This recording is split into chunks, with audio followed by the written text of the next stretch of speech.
ఎలా వస్తున్నాను? బాగానే తలకాయ వెళ్ళిపోయింది లేదు. ఏం నీట్గా సార్.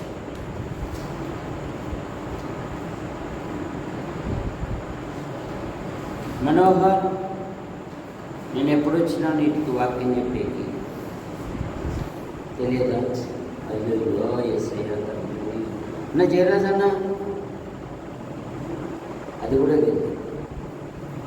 సరే, నిర్మాకాండంలో మంత్రసానులు అన్నారు కదా, ఏమన్నారు?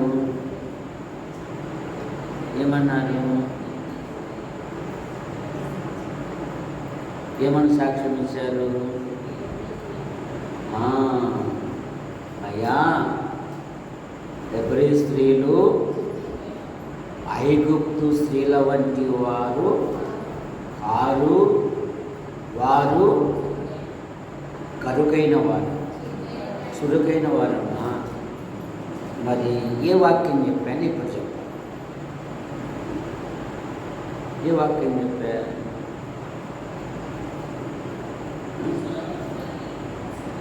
ఒకసారి తప్పట్లు కొట్టండి చక్కగా. కోరిక 20 కీర్తన 4వ వచనంలో నీ కోరికను సిద్ధింపచేసి నీ ఆలోచన యావత్తు సఫలపరుచును. సొలొమోను తల్లి బత్షెబ జీవితములో ఎన్నో బాధలు అనుభవించింది, ఎన్నో నిందలు అనుభవించింది. కానీ అవన్నీ కడుపులో పెట్టుకొని తన కుమారుడైన సొలొమోనును మహారాజుగా చేసి,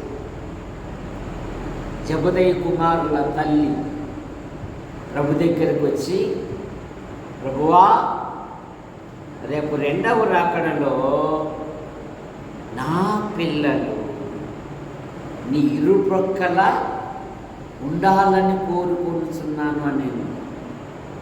చూసారా? మరి ఈరోజు, ఆ రోజేమో తల్లి పాత్రను గురించి ధ్యానం చేశాము, ఈరోజు తండ్రి పాత్రను గురించి ధ్యానం చేస్తాం. యెషయా గ్రంథం 64వ అధ్యాయము 8వ వచనం. యెహోవా, నీవే మాకు తండ్రివి, మేము జిగటమన్ను, నీవు మాకు కుమ్మరి వాడవు, మేమందరము నీ చేతి పని అయి ఉన్నాము.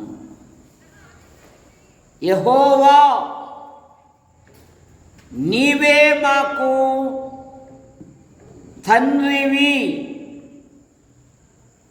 మేము జిగటమన్ను, మేము నీ చేతి పని అయి ఉన్నాం. తండ్రిని గురించి బైబిల్లో అనేకమైన మాటలు మనకు దొరుకుతాయి. 103వ కీర్తనలో తండ్రి తన కుమారుల ఎడల జాలిపడునట్లు యెహోవా ఇది మొదలుకొని తన ప్రజల ఎడల జాలిపడును అనే మాట మనం చూస్తాం. మరి మత్తయి సువార్త 6వ అధ్యాయంలో ఏమి తిందుమో, ఏమి త్రాగుదుమో, ఏమి ధరింతుమో అన్యుల వలె మీరు విచారించవద్దు, ఇవన్నీ మీకు కావాలని మీ పరలోకపు తండ్రికి తెలియను అనే మాట మనం చూస్తాం. చూసారా? తండ్రి మీద అనేకమైన మాటలు ఉన్నాయి. అందులో మొదటి మాట, తండ్రి తన పిల్లలకు, తన ఇంటికి మార్గదర్శి. ఆదికాండం 18:19లో అబ్రహామును గురించి దేవుడే సాక్ష్యం ఇస్తున్నాడు. తన తరువాత తన ఇంటి వారును తన వారును నీతి న్యాయములను గైకొని యెహోవా మార్గము గైకొనున్నట్లు వారికి నేర్పనని నేనెరుగుదును అని దేవుడే సాక్ష్యం ఇస్తున్నాడు. కనుక తండ్రి కుటుంబానికి మాదిరి, మార్గదర్శి. యెహోషువజుడు చక్కని సాక్ష్యం ఇచ్చాడు. ఏమని సాక్ష్యం ఇచ్చాడు? ఎవడు పోతే నాకెందుకు, ఎవడు వచ్చే నాకెందుకు, నా భార్య ఎటుపోతే ఎందుకు, నా పిల్లలు ఎటుపోతే ఎందుకు, నేనొక్కని పరలోకాన్ని పోతే చాలు అని అనలేదు. ఏమన్నాడు? నేనును నా ఇంటి వారును యెహోవాను సేవించెదము. యెషయా ప్రవక్త ఏమని సాక్ష్యం ఇచ్చాడు? నేనును యెహోవా నాకిచ్చిన పిల్లలు ఇశ్రాయేలుల మధ్య సియోను కొండ మీద ఉన్న యెహోవాకు సూచనలుగా, మహత్కార్యములుగా ఇశ్రాయేలుల మధ్య మేమున్నాము. ఒక గొప్ప సాక్ష్యము. దేవునికి సాక్షిగా నేనును యెహోవా నాకిచ్చిన పిల్లలు. తండ్రిగా దావీదు తన కుటుంబం కొరకు ఏమని ప్రార్థన చేశాడు? దయచేసి నీ దాసుడైన నా కుటుంబము దానిని ఆశీర్వదించుము, నీ సన్నిధిలో ఉండునట్లు. యెహోవా నీవు ఆశీర్వదించిన ఎడల నా కుటుంబము ఎన్నటెన్నటికీ ఆశీర్వదించబడునుగాక. కనుక కుటుంబానికి మార్గదర్శి తండ్రి. కనుక తండ్రి తన పిల్లల పట్ల బాధ్యత కలిగి ఉండాలి. యోబు చూడు, తూర్పు దిక్కులలో అత్యంత ధనవంతుడు, దేవుని యందు భయభక్తులు కలిగిన వాడు, చెడుతను విసర్జించిన వాడు, నీతిమంతుడు, న్యాయవంతుడు, యథార్థవంతుడు, తూర్పు దిక్కు జనులలో అతడే గొప్పవాడు అని దేవుడే సాక్ష్యం ఇస్తున్నాడు. సంపదలను బట్టి సంతోషించలేదు, కానీ యోబు తన సంతానము కొరకు ప్రార్థన చేశాడు. తన పిల్లలు దేవుని కోపానికి, దేవుని శాపానికి, దేవుని ఉగ్రతకు ఎక్కడ గురి అవుతారు అని ఒక తండ్రిగా తన పిల్లల కొరకు ప్రార్థన చేశాడు. కానీ ఏలీని గురించి దేవుడు ఏమని సాక్ష్యం ఇస్తున్నాడు? ఏలీని గురించి దేవుడు ఏమని సాక్ష్యం ఇస్తున్నాడు? మొదటి సమూయేలు గ్రంథం 2:29 ఏముందంటే, ఏలీ నీవు నాకంటే నీ పిల్లలను గొప్ప చేసుకొనుచున్నావు. ఏమైపోయారు ఏలీ కుటుంబం? ఒక్క దినమే ఈ లోకములో వండుకోకుండా వెళ్ళిపోయారు. కానీ దావీదు కుటుంబం నేటికి స్థిరస్థాయిగా యేసు ప్రభుని ఏమన్నారు? ఆయన ఈ లోకంలో ఉన్నప్పుడు ఏమన్నారు? దావీదు కుమారుడా అన్నారు, దావీదు చిగురు అన్నారు. చూసారా?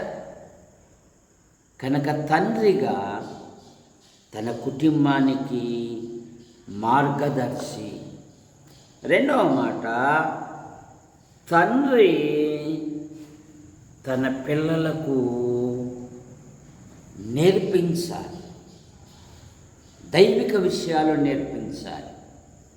ద్వితీయోపదేశకాండం 6వ అధ్యాయము 6-7 వచనాలలో, నీవు నీ ఇంట కూర్చున్నప్పుడు, లేచినప్పుడు, నడిచినప్పుడు వాటిని గూర్చే మాట్లాడాలి.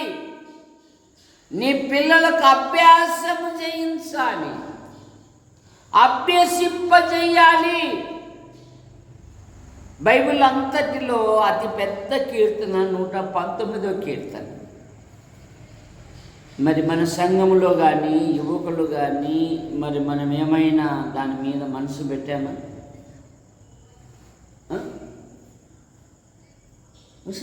లేదండి, మా పిల్లలు అవలీలుగా చదువుతారండి, చెప్పగలరండి. అభ్యసింపజేయాలి. తిమోతి బాల్యము నుండి ఏమెరిగిన వాడంట? శక్తిగల పరిశుద్ధ లేఖనములను ఎరిగినవాడు అంట.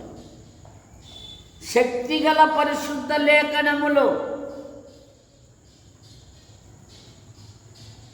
ఎందుకంటే బైబిల్ చెప్తుంది కదా, యవ్వనులు దేని చేత తమ నడతను నీవిచ్చిన వాక్యము శుద్ధి చేస్తుంది, వాక్యము భద్రపరుస్తుంది. భక్తుడు ఏమన్నాడు? నీ ఎదుట నేను పాపము చేయకుండానట్లు నా హృదయములో నీ వాక్యమును ఉంచుకొని ఉన్నాను. కనుక తండ్రి తన పిల్లలకు నేర్పించువాడు. అందుకే 78వ కీర్తన 4వ వచనంలో చూడండి, 78వ కీర్తన 4వ వచనం.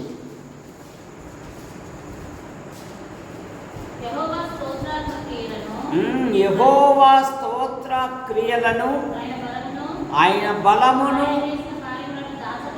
దాచకుండా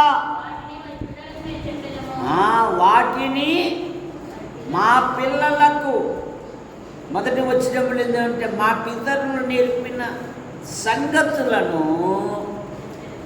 మా పిల్లలకు నేర్పేదము. తల్లిదండ్రులు ఆరాధికులే కానీ పిల్లలు దేవుని మందిరానికి రానివారు. తల్లిదండ్రులు ప్రభువులలో పాలు పొందుతున్నారే కానీ పిల్లలు దేవుని సన్నిధికి దూరంగా ఉన్నారు. అలా ఉండకూడదు. మన పిల్లలను మనం దేవుని మందిరానికి నడిపించుకోవాలి. నా ఇంట్లో విశ్వాస గృహములో కృపాసనం యొక్క మన క్షేమం కొరకు ప్రార్థన చేసే స్థలం అది. నేను ఈ లోకం విడిచిపోయినా ఫలాని వంశము రావడం లేదనే పదం రాకూడదు. మీరు దేవుని మందిరానికి వెళ్ళాలి, దేవుని సన్నిధిలో ఉండాలి అని నేర్పించాలి. 6వ వచనంలో చూడండి, 78:6లోనే యథార్థ హృదయులు గాక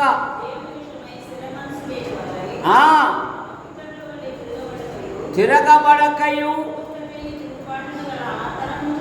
ఆ తరమును పోలి ఉండక వారు ఆజ్ఞలను గైకొనున్నట్లు నేర్పునట్లు.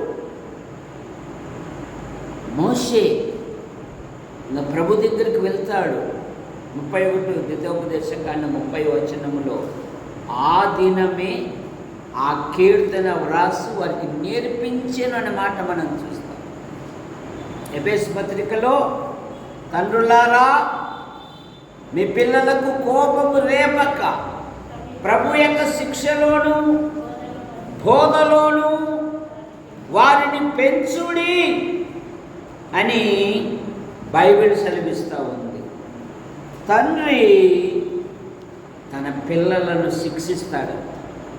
హెబ్రీ పత్రిక 12వ అధ్యాయం 5 నుండి 11 వచనాలు. 7వ వచనం చదవండి.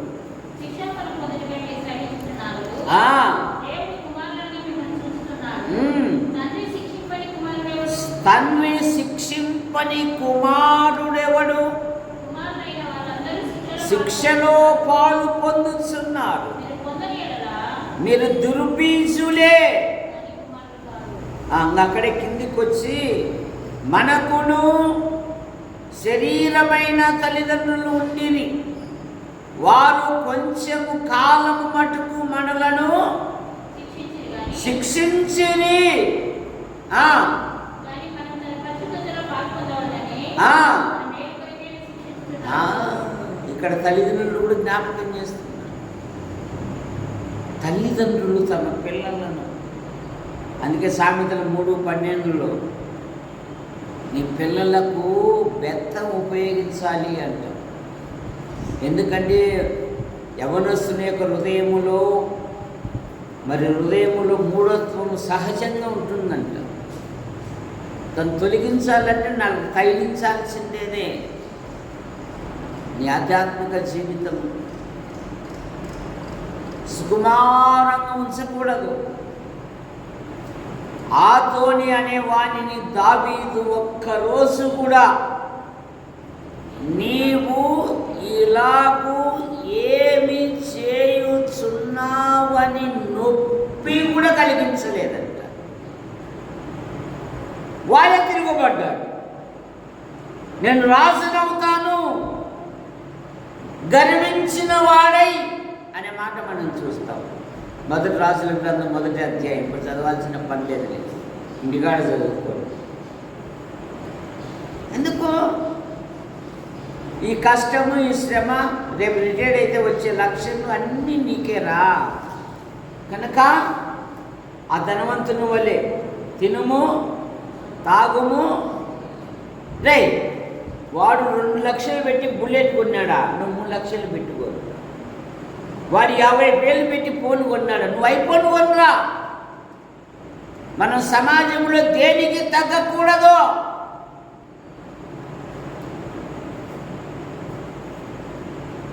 ఇవి కాదు నేర్పాల్సింది, మోకరించుట నేర్పించు. బైబిల్ చదువుట, ప్రార్థించుట నేర్పించు. బైబిల్ చదువుట నేర్పించు. దేవుని మందిరంలో పరిచర్య చేయుటకు నేర్పించు. బాలుడు సమూయేలు యెహోవా సన్నిధిలో ఉండి యెహోవాకు పరిచర్య చేయుచుండెను. ఏమయ్యాడు యవ్వనంలో? దేవుడు తోడుగా ఉన్నాడు. జీవితంలో ఏం సాక్ష్యం పొందినాడు? మనోహర్ అంటున్నాడు, నన్ను మాత్రం అడగాక కొన్ని పని చేసి ఆలోచన పోయిందండి. సౌలు పనివాడు చెప్తున్నాడు, అయ్యా ఈ పట్టణంలో ఒక దైవజనుడు ఉన్నాడు. అతడు చెప్పు మాటలలో ఏదియో తప్పిపోలేదు. ఒక గనుడు. మందిర పరిచర్యలో పాలు పొందిన ప్రతి ఒక్కరిని దేవుడు ఉన్నతమైన స్థానంలో ఉంచుతాడు. మనుషుల పని అనే ఆలోచన ఎప్పుడు ఉండవు. నేను ఎప్పుడు చెప్తూ ఉంటాను, దేవునికి ఇచ్చే దానిలో మోసపూరితమైన ఆలోచన అయితే చేయాలి. నష్టపోతావని చెప్తాను. ఆ చెడు ఆలోచన పుట్టకూడదు నీకు.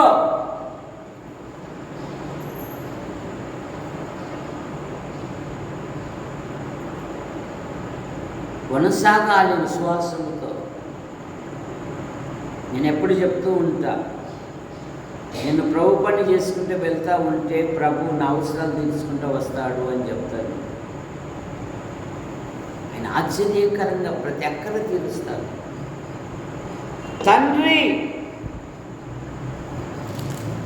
మరొక మాట, తన కుమారులను ప్రేమిస్తాడు. యోహాను సువార్త 3:35. యోహాను సువార్త 3:35. తండ్రి కుమారుని ప్రేమించుచున్నాడు. చదవండి. కనుక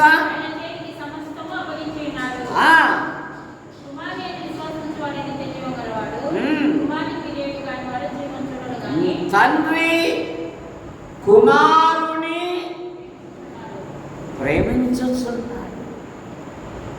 తన పిల్లల పట్ల ప్రేమ కలిగి ఉంటాడు. అబ్రహాము లోతు కలిసి నివసించలేనంత విస్తారమైన సంపద ఉంది వాళ్ళకు. పైపెచ్చు దేవుని స్నేహితులని బిరుదు కూడా అబ్రహామునకు. కానీ ఇస్మాయిలుని గురించి ఏమంటున్నాడు తెలుసా?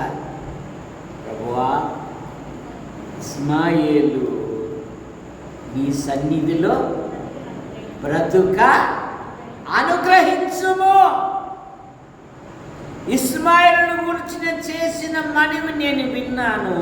ఇదిగో నేను అతన్ని ఆశీర్వదించి అతని గర్భమున 10 మంది రాజులు వస్తారు అండి. చూడు,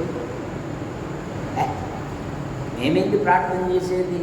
నాకు కావలసినంత ధాన్యం ఉంది, కావలసిన 3 అంతస్తుల మేడలు ఉన్నాయి, చెప్పు నిండా అన్నీ డబ్బులే. మేమేంటి తీసేది? నువ్వు చెయ్యి. ఆడ ఈడ బాగా తిని గుండ్రాయి మాదిరి ఉంటావు, నువ్వు చెయ్యి. మేమేం చేసేది? మేము చేయమబ్బా. అలాగా ఈ పిల్లల క్షేమం గురించి ప్రార్థన చేసి ఆయన వైపు చేతులెత్తు, ఆశ్చర్యకరంగా దీవిస్తాడు. నువ్వు చేసిన మనవి పిల్లల గురించి. తప్పైన కుమారుడు దూరము నుండి చూసి, చెప్పు జయరాజు ఏం చేశాడు? ఏం చేశాడో? ఈ మధ్య బైబిల్ చదవడం లేదు జయరాజు. నువ్వు కూతుర్లకు ఎట్లా పెళ్లి చేయాలన్న ఆలోచనలో ఉన్నావు. ఆశ్చర్యకరంగా అల్లుళ్ళు వస్తారులే, భయపడాకు. తండ్రే పరిగెత్తుకొని, చాలు నా బిడ్డ చనిపోయిన వాడు తిరిగి బతికాడు. అడగల ఆ డబ్బంతా ఎదురా, అదంతా ఏం చేసావురా? అప్పుడేదో అంటే కదా పంచాయతీ పెడతానని. పాపం తల్లి ఉందో లేదో కొట్లాడి పెట్టుకున్నాడు. నైనా నాకు రావాల్సిన వాటా ఇస్తావా, 10 మందికి చెప్పమంటావా, పంచాయతీ పెట్టిమంటావా? అరే, ఈ చిన్న గ్రామంలో నేను ఏ విధంగా జీవించానో, ఏ విధంగా బతికానో, ఏ విధంగా మిమ్మల్ని పోషించానో నలుగురికి తెలియదురా. ఈరోజు నువ్వు పంచాయతీ అని మాట్లాడుతున్నావు. మన ఇంటికి తీర్పుడు తీసాడు, ఒక కాలు మన ఇంటి ముందర పెట్టలేదురా. వదిన బిడ్డ, నీకేం కాలో తీసుకొని పో. పంపించేశాడు.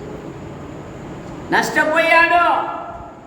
దూర దేశానికి వెళ్ళాడు. దుర్వ్యాపారము, పందులు తిను పొట్టుతో కడుపు నింపుకొన ఆశపడను కానీ వానికి ఏమయ్యో. ఇప్పుడు తండ్రిని జ్ఞాపకం చేసుకుంటున్నాడు. నా తండ్రి ఇంట కూలి వాళ్ళకు సమృద్ధి అయిన ఆహారము గలదు. నేను వారసుని.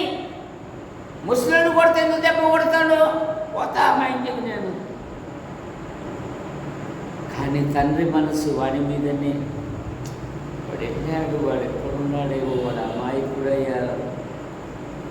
బిడ్డ తిన్నాయినా వంత నీకెందుకు? వాడు వాదం పెట్టుకుని పోయినాడు. నువ్వు తిను అనేవాడు పెద్దోడు. వాడు నా కొడుకే కదా, నా రక్తం పంచుకోలే, తింటావా తినవా అనేవాడు పెద్దోడు. అల్లంత దూరం ఉండగానే అదే దేవుడు, మా వారసుడే సింహం వారసుడు వచ్చినట్టున్నాడు. పరిగెత్తుకుంటూ పోయి అమాంతంగా ముద్దు పెట్టుకొని. పిల్లప్పుడు మాకు సీముడు తీసుకున్నంత విజ్ఞానం కూడా లేదు. సీముడు వచ్చి ఈ పక్క అనుకోవడమే, ఈ పక్క అనుకోవడమే. అది చేరి చేరి గాలికి ఆరి ఆరి పక్కులు కట్టుకొని పోయి మా అమ్మగారు పని చేస్తే మా అమ్మ పని అప్ప నాకు శాంతి నీ కొడుకు అర్జునుడే పప్పులే, నా కొడుకువే, నీవే అనేది మేము. సరే పిల్లప్పుడు ఎంత అమాంతంగా చేర్చుకొని రారా ఏవైతే కూలిపోయినాడో అవన్నీ మరలా తండ్రి ప్రేమ కలిగిన వాడు. ఈ మధ్య ఆయన ఇంటి నుండి వెళ్ళిపోయారు. వారం ఉండగానే వచ్చాడు. ఎందుకు వచ్చాడు? బాగా అమ్మాయి నీవు వాళ్ళ బంధువులకే ఇస్తావు, ప్రతి వారు అడుగుతారు, ఇది శుభతరుణం అని చేర్చుకోయట్లే, నీకు సాక్ష్యం ఉంటుంది, చేర్చుకుంటే ఎంతో సంతోషం. తండ్రి తన పిల్లలను ప్రేమించువాడు. మన ఆధ్యాత్మిక జీవితంలో మన పిల్లలను ప్రేమతో మంచి దారికి తీసుకొని రావాలంట, దేవుని మార్గానికి నడిపించుకోవాలి. మరొక మాట, తండ్రి తన పిల్లలను సంతోషపెట్టువాడు అంట. యోహాను సువార్త 5:19. యోహాను సువార్త 5:19.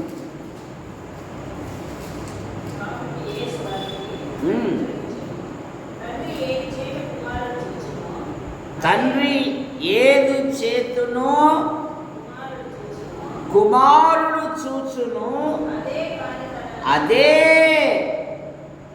తండ్రి ఏమైతే నేర్పాడో, తండ్రి ఏదైతే చేశాడో కుమారుడు కూడా అదేనండి. అందుకే లోకోక్తి ఉంది కదా, తల్లి ఎట్లాడదు బిడ్డ కూడా అట్లా. మనం మన పిల్లల గురించి మానేస్తాం. నేను ఎప్పుడు చెప్తూ ఉంటా, మీరు భార్యాభర్తలుగా ఉన్నప్పుడు యవ్వనంలో ఉన్న పిల్లల దగ్గర ఇంకొక వారిని గురించి విమర్శించడమో, ఎగతాళి చేయడమో, వారి బలహీనతలు చాటించడం మాట్లాడినారనుకో, అవే సుగుణాలు నీ పిల్లలకు కూడా వస్తాయి. దయచేసి వారి ముందర, టీనేజ్ వచ్చిన పిల్లల ముందర మీరు జాగ్రత్తగా ఉండండి అని చెప్తాను. అవే తలంపులు వచ్చేస్తాయి. ఒక ఆమె అత్తామామలకు ముంత మూకట్లు అన్నం పెడుతూ ఉంది. మూకట్ అంటే అమ్మా తిన్నారా చిన్నప్పుడు మూకట్ల బువ్వా? పిల్లలకేమో డైనింగ్ టేబుల్ మీద కూర్చోబెట్టి పెడతావు. గడుగ్గాయి ఆలోచన వచ్చింది, ఇదేంటి మా అబ్బకు మా చేతికేమో ముంతా మూకట్ల బువ్వ పెడుతుంది, మాకేమో డైనింగ్ టేబుల్ మీద పెడతా ఉంది. ఓహో రేపు పెద్దగా అయినాక నేను కూడా ఇట్లే చేయాలి కదా, నా పిల్లలు బడికి పోతా ముంతా ముక్కట్లు దాచిపెట్టి పోయినారు. ఇక అన్నం టైం అయింది, పిల్లలు కూడా వచ్చారు. వాళ్ళ మీద ఎదుగులాడుతుందంటే ఏదో పోయి ముక్కట్లేవి ముత్తలేవి అని. అమ్మ ఏం ఎదుగుతున్నావంటే అదే అబ్బకు చేసి అన్నం పెట్టాలా ముంతా ముక్కట్లేవు అంటే వాళ్ళు అన్నారు, మేము ఎత్తిపెట్టామమ్మా అన్నారు. ఎందుకురా అంటే రేపు పెద్దగా అయినాక మీకు కూడా అట్లాగే పెట్టాలా కదా అని. చూసారా, మనుష్యుడా నీవు ఏమి విత్తెదవో ఆ పంటే కోసెదవు. జాగ్రత్త. మన పిల్లలకు ప్రేమించటం నేర్పించండి. పెద్దలు వచ్చినప్పుడు వందనాలు చెప్పుట నేర్పించండి. నీ కుటుంబముతో, ఖాళీ సమయముతో, వయసు వచ్చిన పిల్లలతో నీ జీవితంలో దేవుడు చేసిన గొప్ప కార్యాల గురించి వర్ణించు. అయినా మీరు ప్రభు మీద ఆధారపడాలి. మేము ఎన్నాళ్ళు ఉంటామైనా శాశ్వత కాలం ఉన్నాం కదా, ప్రభు అయితే శాశ్వత కాలం ఉంటాం. మీరు ప్రభు వైపు చూడండి, ప్రభు కొరకు జీవించండి. తండ్రి తన కుమారులను ప్రేమించువాడు. 6వ మాట, తండ్రి తన పిల్లలకు సంతోషము కలుగజేస్తాడు. మత్తయి సువార్త 7వ అధ్యాయము 9-11 వచనాలు. మీరు చెడ్డవారై ఉండి మీ పిల్లలకు మంచి ఈవులు ఎరిగి ఉండగా మీ పరలోకపు తండ్రి మీ అంతకంటే ఎంతో మంచి ఈవులు నిశ్చయముగా ఇచ్చును కదా. మీ పిల్లలు పామును అడిగితే గుడ్డు ఇస్తారా? రొట్టె అడిగితే రాయి ఇస్తారా? మీరు చెడ్డవారై ఉండి మీ పిల్లలకు మంచి ఉలలు ఇవ్వడానికి ప్రయత్నం చేస్తున్నారే, మరి నా యందు విశ్వాసం ఉంచిన పిల్లలకు మీ అంతకంటే అక్కడ రాయబడింది. భూలోకంలోని శారీరకమైన తల్లిదండ్రుల మీ అంతకంటే ఎంతో మంచి ఈవులు ఇచ్చును కదా. కనుక ప్రభు ఇమ్ము చూడు, ప్రభువుని అడుగు. సొలొమోను ఏమడిగాడు? జ్ఞానం అడిగాడు. ఏమిచ్చాడు సొలొమోనుకు? సొలొమోనా, నువ్వు జ్ఞానాన్ని అడిగావు, ఐశ్వర్యమును ఘనతను ఇమ్మని అడగకపోయినను వీటిని కూడా నీకు ఇచ్చుచున్నాను. ఎబ్బేసు ఏమడిగాడు? ఎబ్బేసు ఏదైతే దేవుణ్ణి అడిగాడో అది అతనికి దేవుడు దయచేసినని మాట మనం చూస్తాం. ఒక యవనస్తుడు వాళ్ళమ్మ వేదన పడి కనింది. వీడు నాకు దుఃఖపుత్రుడని పేరు పెట్టింది. వీడు ప్రతి విషయంలో నాకు నష్టం కలుగజేస్తున్నాడు, నలుగురిలో తిరగలేకపోతున్నా, నవ్వుబాట్లయిపోతున్నా అని కన్నీళ్లు పెట్టుకుండేది. ఇప్పుడు ఎబ్బేజు తన సహోదరుల కంటే ఘనము పొందినవాడు. ఎబ్బేజు ఇశ్రాయేలు దేవుని గురించి మొరపెట్టి నన్ను ఆశీర్వదించుము అంటున్నాడు, నన్ను విశాలపరుచుము అంటున్నాడు, నాకు కీడు రాకుండా తప్పించుము అంటున్నాడు, నీ చెయ్యి తోడుగా నాకు ఉండా. ఆ యవనస్తుడు ప్రార్థన చేయడానికి కారణం ఎవరు?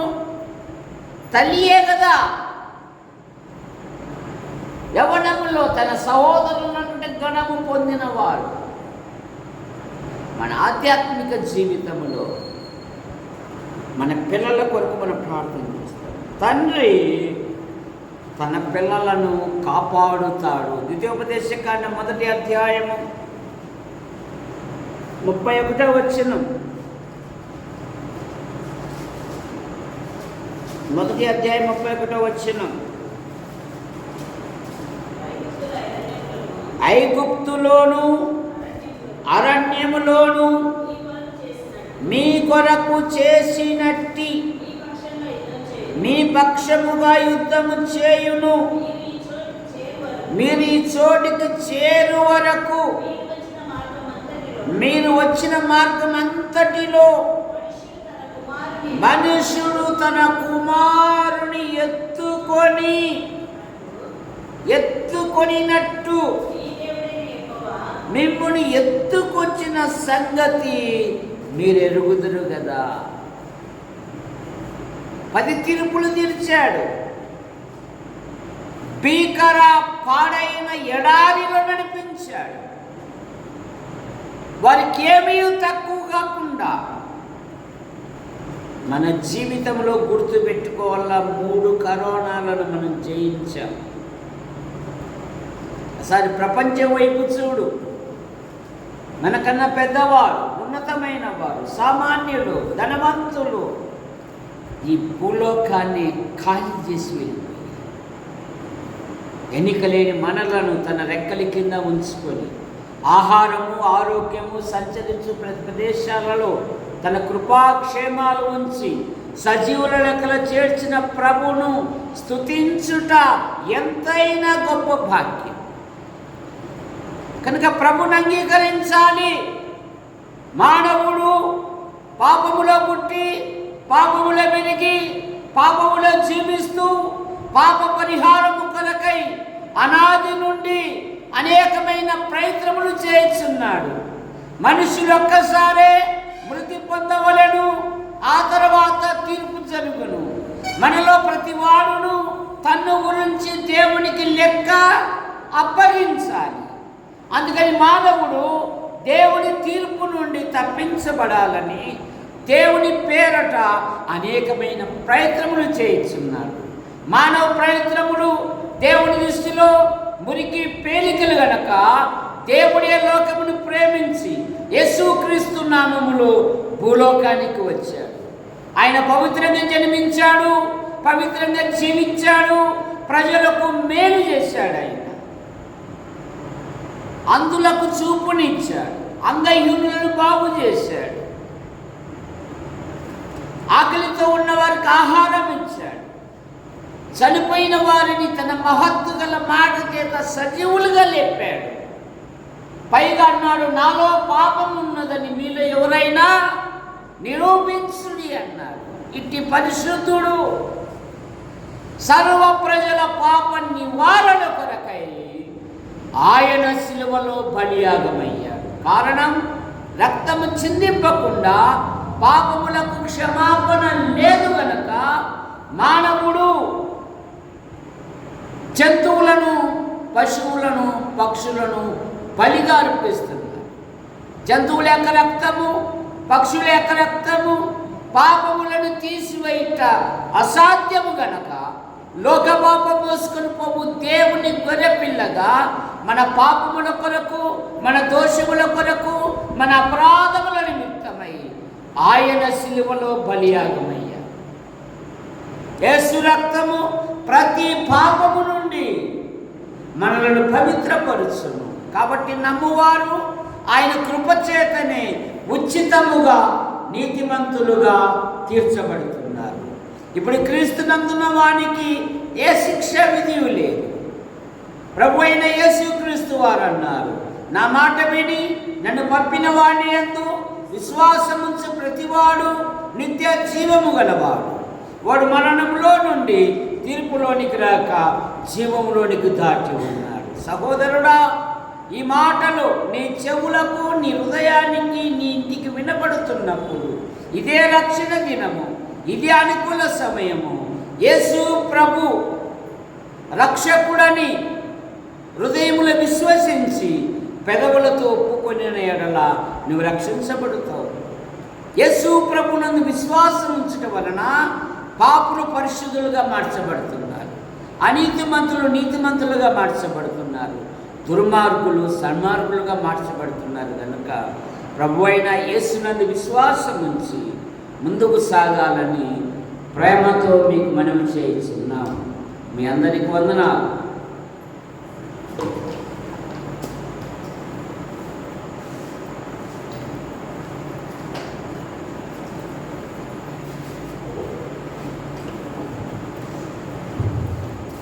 చెప్పండి మాట